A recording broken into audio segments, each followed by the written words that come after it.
Okay, so good morning everyone. Here's the recorded video under the Unit 4 entitled the Physical Activity Exercise. Now under this, these are the desired learning outcomes. First, we're going to discuss the fundamental motor skills. Now what do we say when we say fundamental motor skills? Fundamental motor skills are movements that have specific observable patterns. Now, fundamental motor skills are subdivided into three. First is locomotor skills, which requires you to move from one place to another. Next is manipulative skills, which involves the body and an object. And lastly, the non-locomotor skills, also known as the stability skills, wherein movement within the horizontal and vertical axis of the body, but you stay in one place. Now, here are the examples of these fundamental motor skills. Okay, let's proceed in learning fundamental motor skills. Now, in learning fundamental motor skills, there are three factors, namely practice, modeling, and instruction. Now, these three factors interact to one another. Hindi pwede na mawawala ang isa sa kanila. For example, noong bata kayo, when you are learning how to ride a bicycle. Now, nung gusto mong maglaro ng bisikleta, nung binilhan ka ng bisikleta, alam mo na bang gamitin yung bisikleta na yon? Of course, no. That's why, during the first phase, you were engaged in practice. Pinagpa-practice ka ng parents mo. Next naman, ang gagawin ng parents mo para mas matutunan mo ang pagbibisikleta, they give you instruction. They provide you instruction. Ganito ang gawin mo. You hold the pedal, you hold the yung hawakan yung manibela ng bisikleta. Next is upuan yung bisikleta. Next is ipatong mo yung dalawang paa mo doon sa pedal ng bisikleta. Then alternate na pag-cycling mo yung paa mo. Pero kung napapansin ng parents na hindi mo pa rin naiintindihan kahit na paulit-ulit yung instruction nila, they use modeling. Anong gagawin nila? Bumaba ka pa dito ang bisikleta, ang gagawin is, you watch me. And ide-demonstrate mo na kung paano yung proper way how to use the bicycle.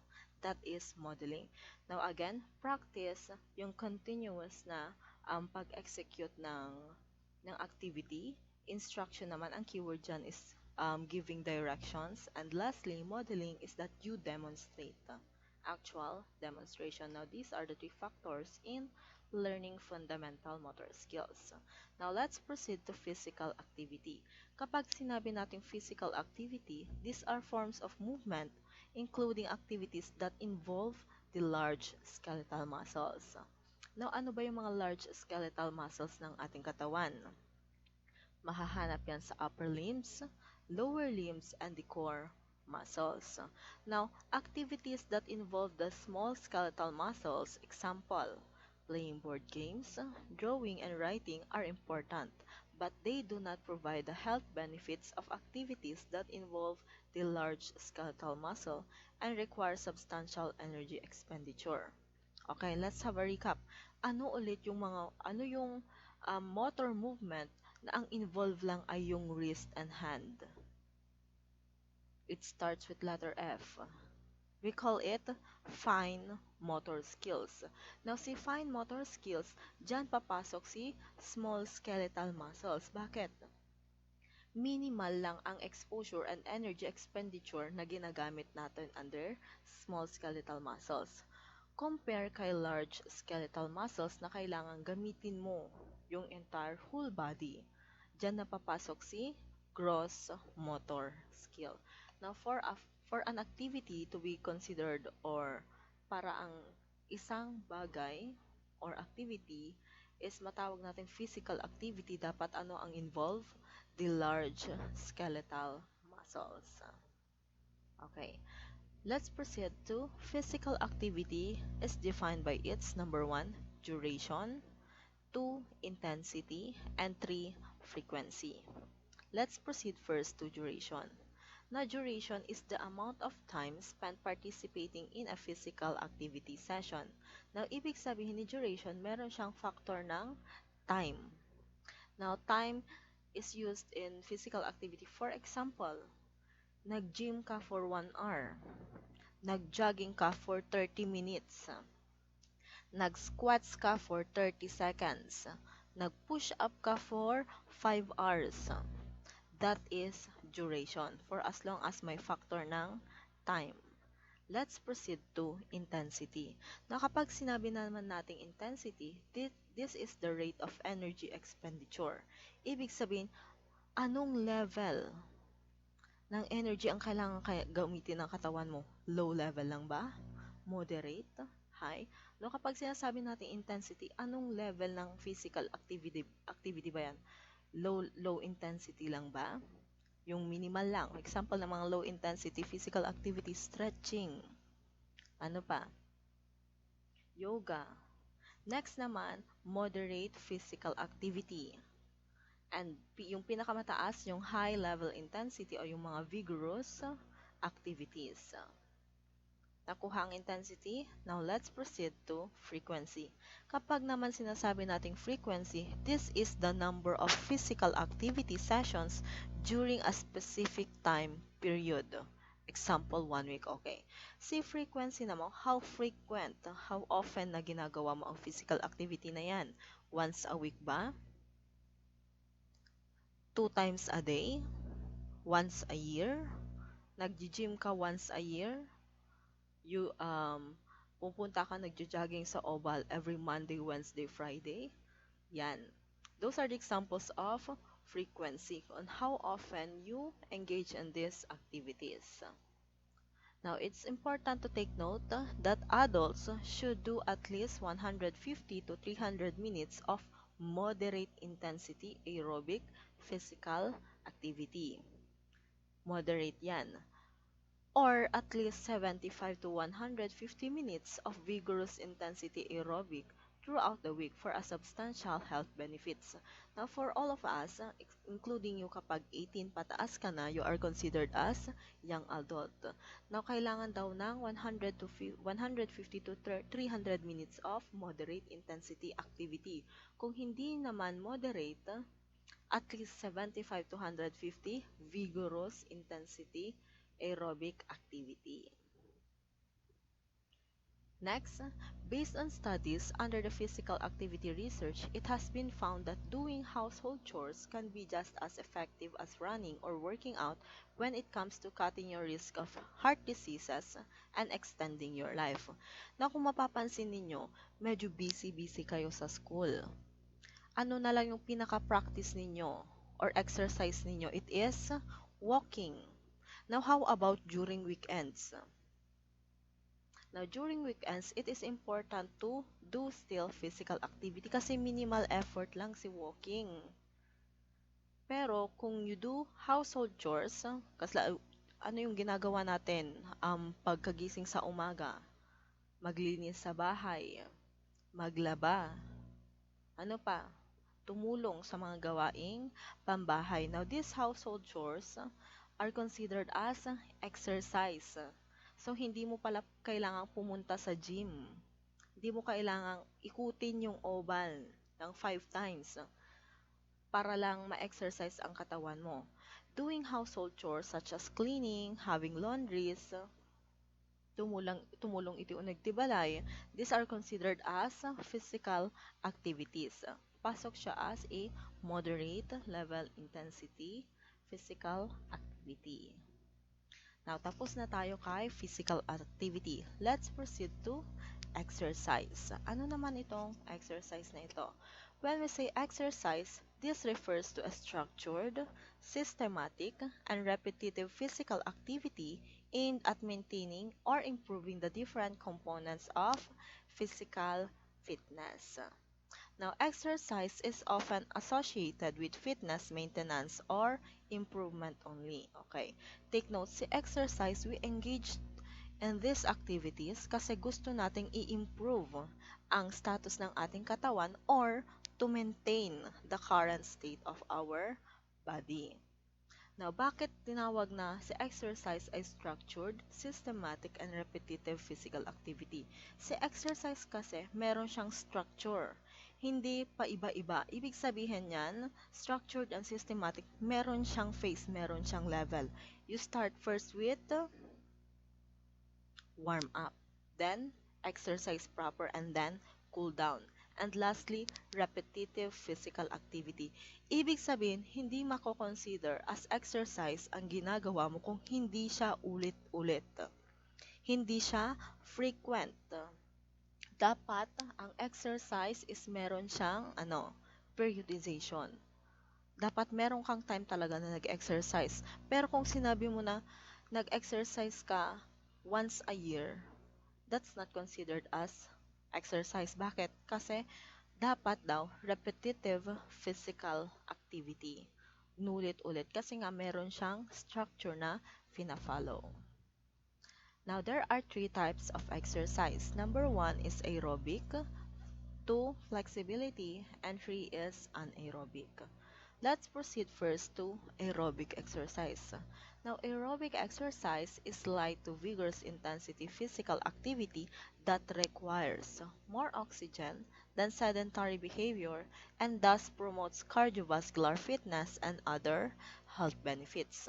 Now, the examples of aerobic exercises include jogging, swimming, cycling, and dancing. Now, in aerobic exercise, it means with oxygen. Your breathing and heart rate will increase during aerobic activities. It relies on oxygen for energy production. Na kapag sinabi kong aerobic exercise, ang keyword mo dyan, air. Air, specifically oxygen. Now, if you undergo these exercises, pagkatapos ng exercise na yan, dapat hihingalin ka. Tataas ang breathing rate mo, tataas ang heart rate mo. That is aerobic exercise. Number two, anaerobic exercise. Kabaliktaran niya ni aerobic.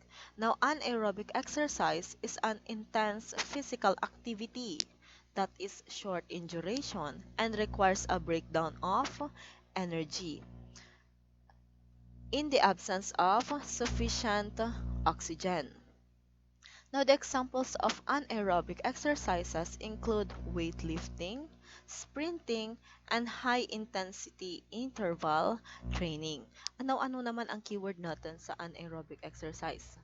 Si anaerobic exercise, it involves short bursts of high-intensity movement fueled by energy stored in your muscles. Now, mag-recap tayo. Balikan natin si Unit 3. Unit 2 rather. Aling energy system? Anong energy system ulit? Yung isang bagsakan ang paggamit ng energy na nakastore sa ating muscle. Natatandaan nyo pa ba? Anong energy system ulit? Yung gumagamit ng energy na nakastored sa ating muscle, tapos isang bagsakan, isang gamitan lang yung paggamit niya. It is the ATP-PC, or also known as the immediate or explosive energy system. Can you see the connection ng mga diniscuss ko nung una at yung dinidiscuss ko ngayon? Diyan papasok si ATP-PC system, energy system dito sa anaerobic exercise. Bakit?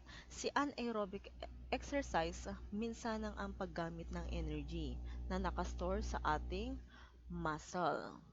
Example ng mga anaerobic exercises ulit is weightlifting, sprinting, and high-intensity interval training. Number 3 is flexibility, also known as stretching. Now, flexibility exercises are designed to stretch the muscles, specifically the tendons and ligaments, to increase joint flexibility or range of motion. Now, specific flexibility exercises need to be done for each part of the body.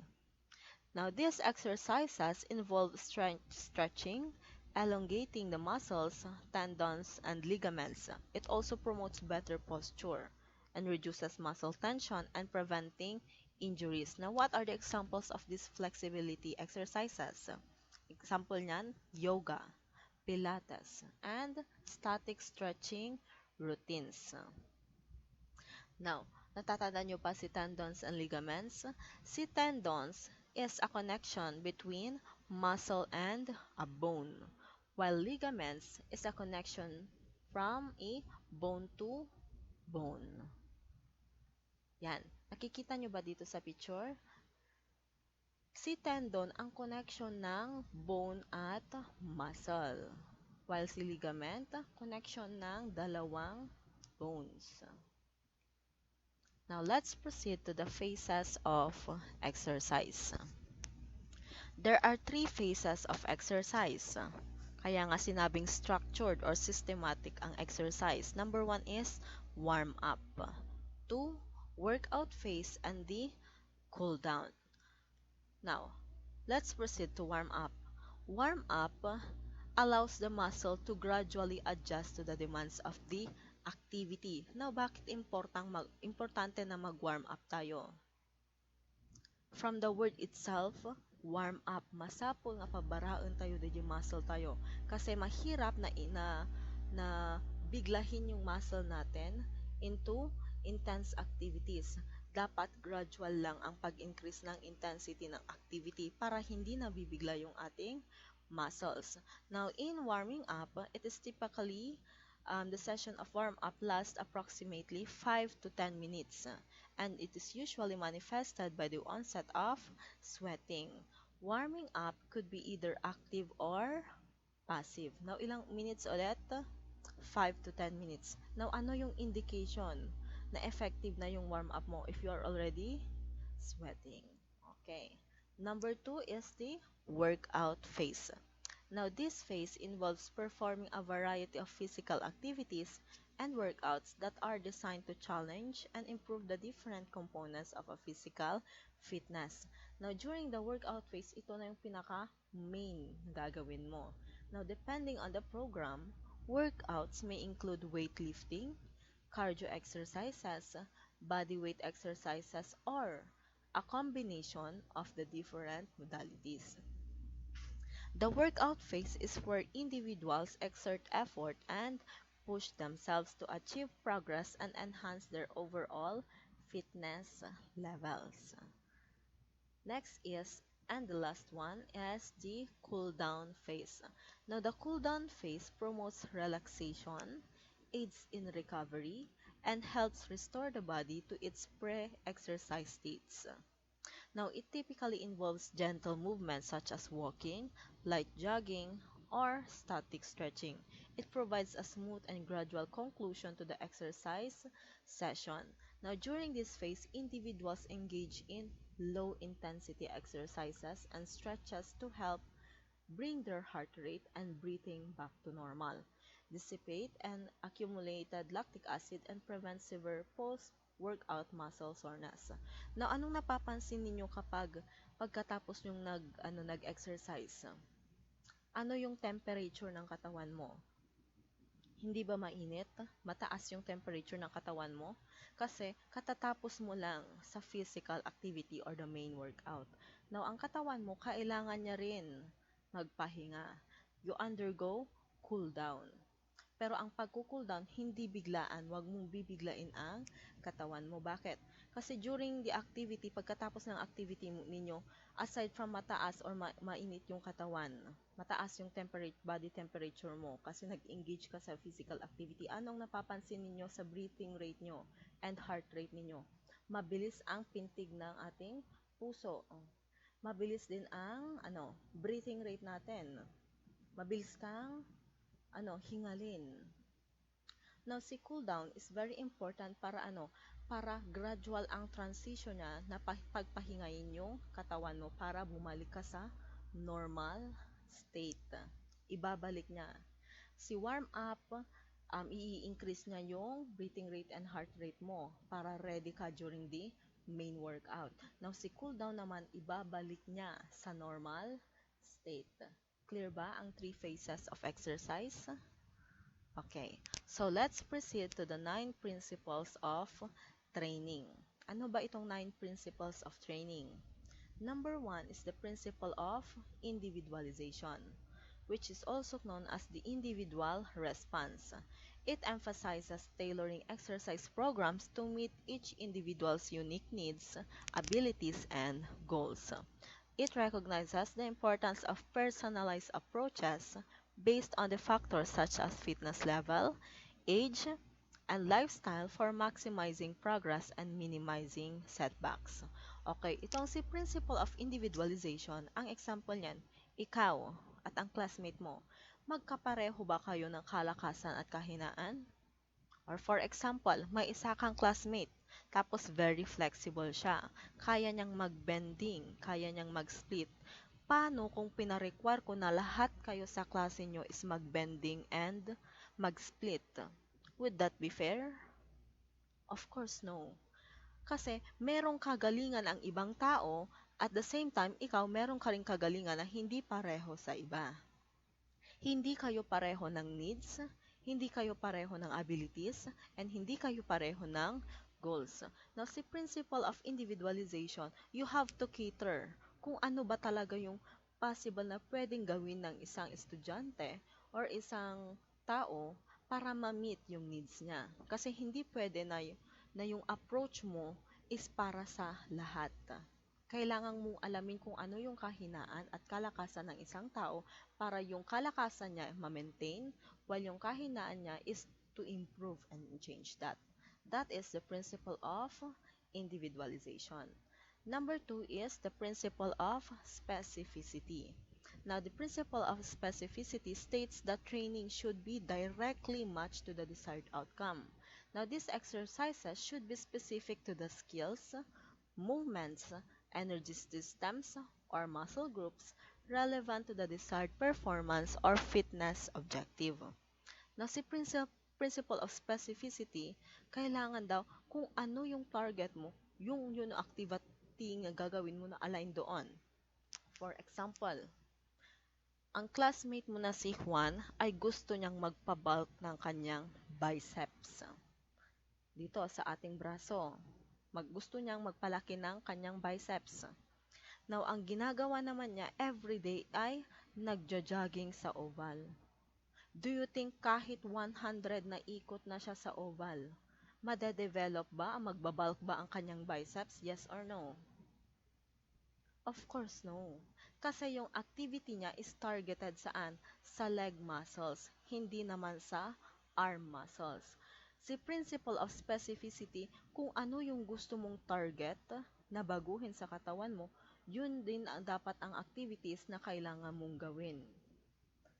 Naku ha, dapat specific yung activity mo doon sa goal na gusto mong ma-achieve. Next is the principle of overload. Now, in order to make progress and improve fitness, the body needs to be subjected to a greater workload than it is accustomed to. Ibig sabihin yan, si overload, hindi pwedeng stagnant ka. Okay, nakikita ninyo sa picture. Si Juan yan. Na-realize niya na hindi pala magbabalk ang aking biceps kung magja-jogging ako. Dapat ang gawin ko ay mag-weight lifting. Now, si Juan, first na ginawa niya is what? 5 kilograms pa lang ng dumbbell ang kanyang binubuhat. Now, all throughout time, do you think kung meron siyang time frame na gusto niyang ma-achieve na magpa-bulk ng kanyang biceps, maa-achieve niya yan kung patuloy na lang na 5 kilograms lang ang kanyang binubuhat? Of course, no. Si principle of overload, ang ibig sabihin niyan, you have to challenge yourself. Hindi pwede na stagnant ka na lang na hanggang 5 kilograms na lang ng dumbbell ang kaya mong buhatin. Dapat ang gawin mo, you have to gradually increase yung kilograms na binubuhat mo para ma-achieve mo yung goal mo na magpa-bulk ng biceps. Now, hindi lang kilograms ang ini-increase. Possible din na kung gusto niya na mag-jogging, o kung gusto mong mag-jogging, mag-start ka at least 1 kilometer. Tapos the next days, dagdagan mo 2 kilometers, 4 kilometers, 5 kilometers. That is the principle of overload. You have to gradually increase. Diyan napapasok si principle of progression. Na si principle of overload and principle of progression, magkapatid sila. Bakit? Si progression, ang sinasabi dito, it is the amount of intensity should be increased gradually. Kagaya ng example ko kanina, si principle of overload, dapat dagdagan mo. You have to challenge your muscles. Pero, sabi naman ni principle of progression, dapat yung pag-increase ng workload mo or overload sa ating katawan is that gradual. Huwag mong bibiglain. Ibig sabihin yan, hindi porket gusto mong mag-bulk ulit ang biceps mo is that from 5 kilograms, punta ka na agad, 100 kilograms na agad ang binuhat mo. Hindi pwede yung ganun. Mabibigla yung ating muscles at ating katawan. Now, si progression, take note na dyan na dapat ang pag-increase ng load or pag-increase ng physical activity sa intensity level ng ating katawan ay gradual lang. Inothaan nga biglaan. Number 5 is the principle of reversibility, which is also known as regression. Now, the principle of reversibility or regression simply states that when an individual stops exercising, the body either reverts to its original level of fitness or declines. Now, ano yung epekto niyan kapag nagtumigil ka daw na nag-exercise? Magkakaroon ka ng muscle atrophy, weakened endurance, and elevated body fat percentages are usual manifestations of this principle. Okay. For example ng principle of reversibility, 3 months na diretso kang nag-exercise. Okay, si Juan ulit. Si Juan na ito after 3 months. Nag-bulk na ang kanyang biceps, tapos nag-jogging din siya. Tapos, 1 week lang na merong event or merong occasion sa kanilang lugar. At least 1 week lang, tumigil siya. Tapos, kumain siya ng marami. Now, what do you think will happen to his body? Kahit 1 week lang yan, tumigil siya, magre-revert yan. Babalik yan sa dati. Magugulat ka na lang. Bakit? Kasi si principle of reversibility or regression, and ibig sabihin niya, dapat daw, kasi ang exercise is tuloy-tuloy. It is a repetitive activity. There is a time na pwede kang tumigil, pero dapat consistent ang pag-engage mo ng exercise. Next naman is the principle of tedium. The principle of tedium is also known as the principle of boredom. It highlights the need to avoid repetitive and monotonous exercises. Bakit? Repeating routines for an extended period of time can lead to diminished motivation and decreased adherence to the training program. Okay.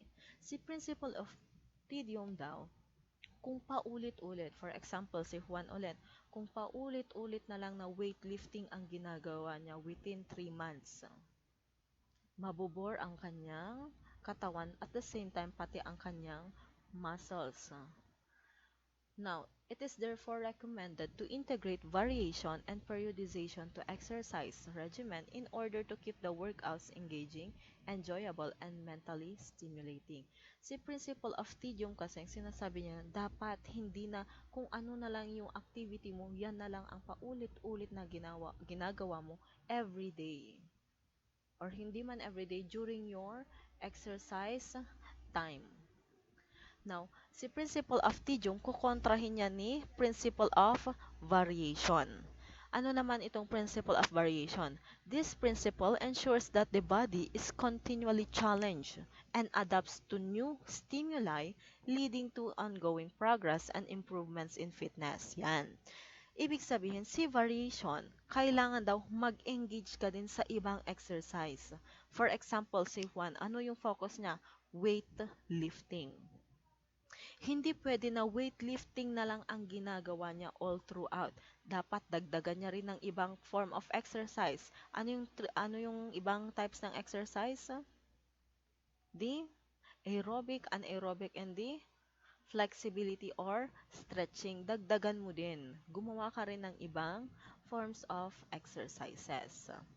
Now, in the principle of variation, switching up the exercise style from time to time, in relation to the principle of tedium, it is important to introduce diversity and change into exercise routines to help prevent plateaus and keep workout engaging and effective. Yan. Dapat magkaroon ng diversity din ang iyong exercise. Just like in the picture, makita yun dito, haanlangan nga stagnant nga. For example, kastilanganan. Can you see the video? Yan. Hindi, diretso na yan na lang ang activity na kanyang ginagawa. Kailangan meron ding ibang activity. Otherwise, mabubore yung muscle natin. Papasok na dyan si principle of tedium. Next naman is the principle of periodization. Now, in the principle of periodization, you are going to divide the training program into periods or phases. Gudwa ang dayjay training program mo. Now, each with specific objectives and training focuses. Now, this principle of periodization allows for progressive overload while also incorporating planned recovery periods to minimize the risk of injury and enhance long-term progress. Now, periodization is commonly used in sports training and help athletes reach peak performance at specific times, while ensuring continued improvements and minimizing the risk of workout or stagnation. Ibig sabihin niya, nakikita ninyo yung calendar. For example, for the week of October, first week of October, ang focus mo is lifting weights. Pero yung lifting weights mo, iba-iba yan. Hindi na lang panay dumbbell ang ginagawa mo. Second week naman, mag-focus ka sa cardio mo. Pwedeng mag-focus ka, mag-jogging ka, mag-swimming ka, mag-zumba ka, and all. Third week naman, mag-focus ka sa, sa flexibility exercises mo, mag-stretching ka, mag-yoga ka. Diyan na, sa periodization, i-a-apply mo na lahat ng ibang principles sa paggawa ng iyong exercise training program. At the same time, in the principle of periodization sa paggawa ng exercise training program, magkakaroon ka din, mamomonitor mo yung yung pag-progress ng katawan mo. Within this week, matapos ko na ang at least maka-achieve ako ng 50 kilograms ng mga weights na aking bubuhatin. Within this week, dapat medyo flexible na ang aking hips and ang aking joints kasi mag-a-under ako ng Pilates. Yan. And at the same time, at the principle of periodization, dyan mo din i-incorporate ang last principle, the rest and recovery.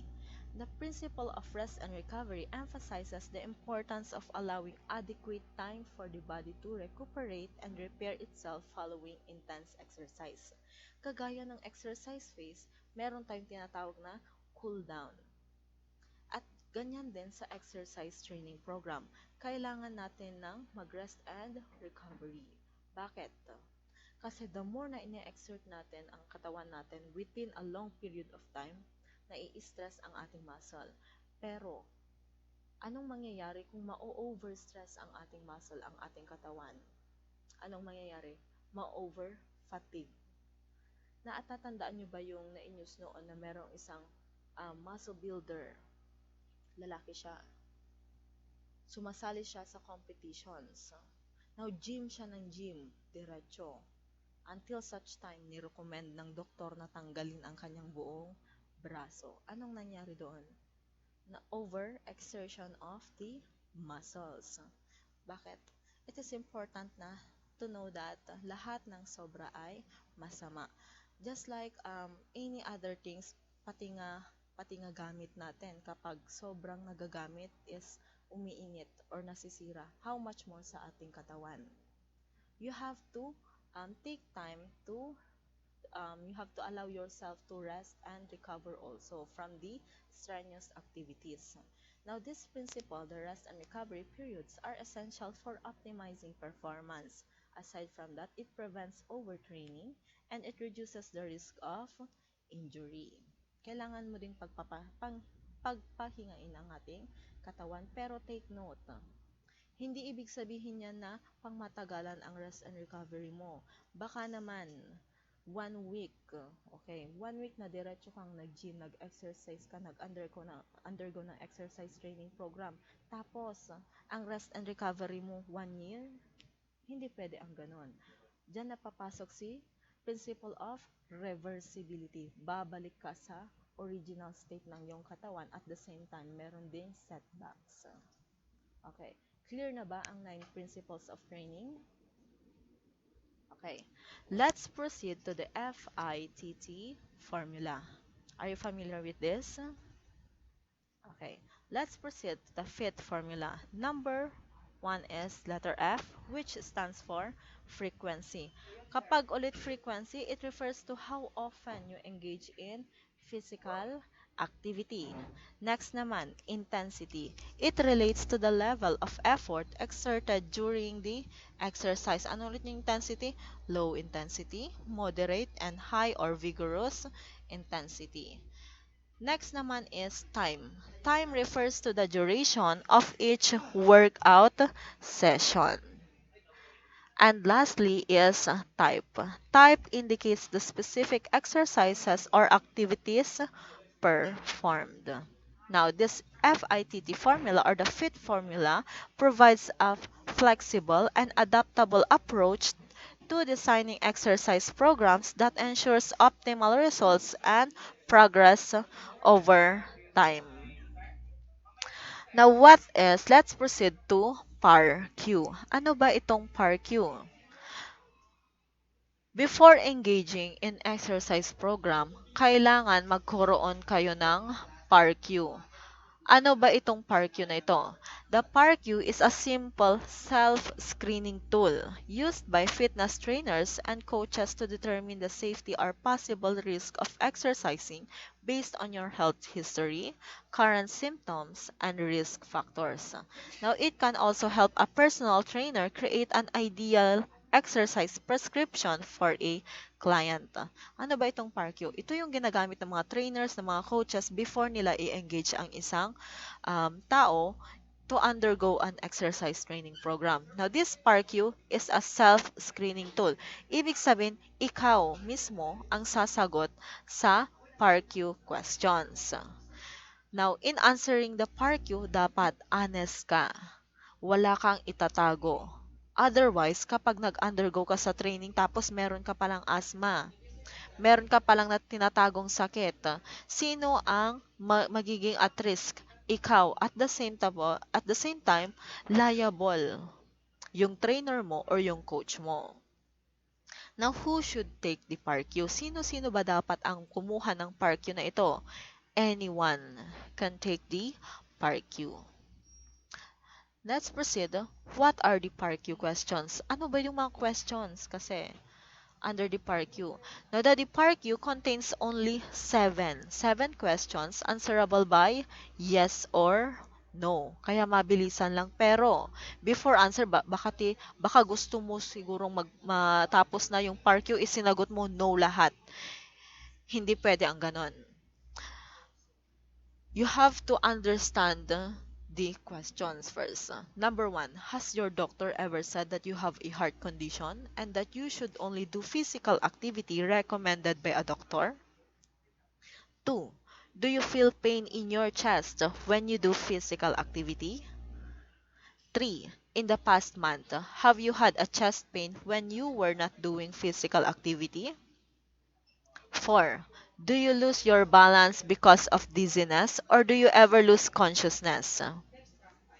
5, do you have a bone or joint problem that could be worsened by a change in your physical activity? 6, is your doctor currently prescribing drugs for your blood pressure or heart condition? And 7, do you know any other reason why you should not do physical activity? Now, these are the PAR-Q questions. Now, if you answered yes, yes yung sagot mo. Ibig sabihin nun, ibig sabihin ng kapag yes na ang mostly na sagot mo, hindi ibig sabihin nun, hindi ka na pwedeng mag-undergo sa training. Meron tayong tinatawag na PAR-Q+. Now, this PAR-Q+ contains 10 follow-up questions. Now, kung kahit pati dito sa PARQ Plus, mostly yes pa rin ang sagot mo, you have to consult a physician. You have to go to a doctor. At the same time, kasi magpa-PARQ kayo sa klase ko no, soon.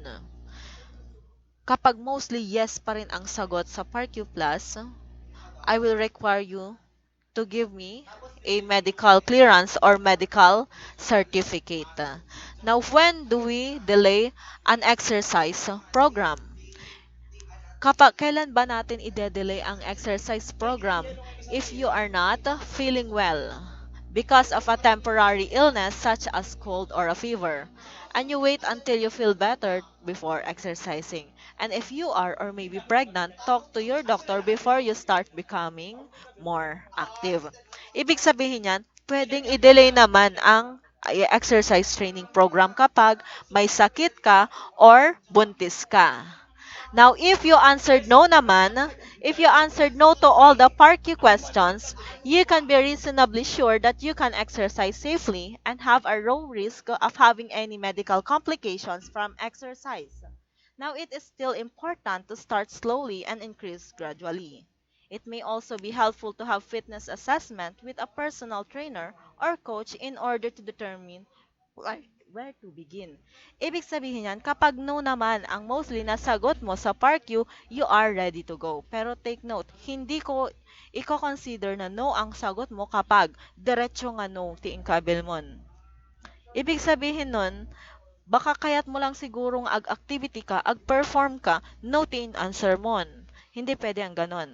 Kung nanonood kayo ng news, merong estudyante na sumali sa fun run.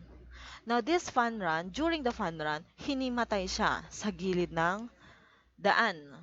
Tapos, anong nangyari? Namatay siya kalaunan. It is the negligence of the teacher as well as the school.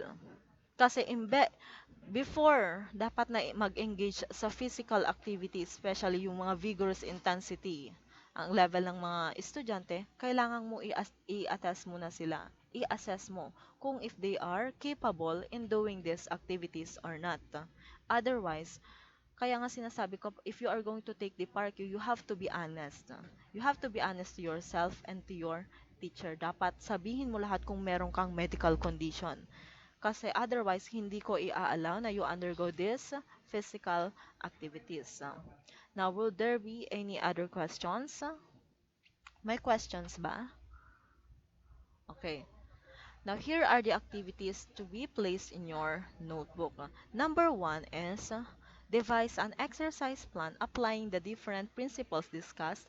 Use the template provided. Now, ganito yung template na gagawin ninyo. Ang exercise plan nyo is good for 1 week, including weekends, Saturday and Sunday. Now, you have to incorporate lahat ng principles na diniscuss natin, as well as yung 3 phases of exercise, the warm-up, the workout phase, and the cool-down. Next is, you have to answer this essay. As a student, how will you manage to have an exercise routine despite all the work you do in school? Explain and emphasize how will you do it and include what specific routines will be involved. That would be your essay. Now, sa mga klase ko na hindi pa nagkaroon ng quiz number 2, ganito na lang ang gagawin natin. Pagkatapos, mag-focus muna sa midterms. Lahat ng gagawin ko is video, presentations kagaya nito. Tapos yung mga klase na hindi pa nakapag-quiz, sa quiz number 2, gagawin na natin yan after the midterms. Clear ba? Okay. I hope if you have questions, feel free to message na lang in our GC. Yun na lang. Okay? If there are no more questions, then thank you.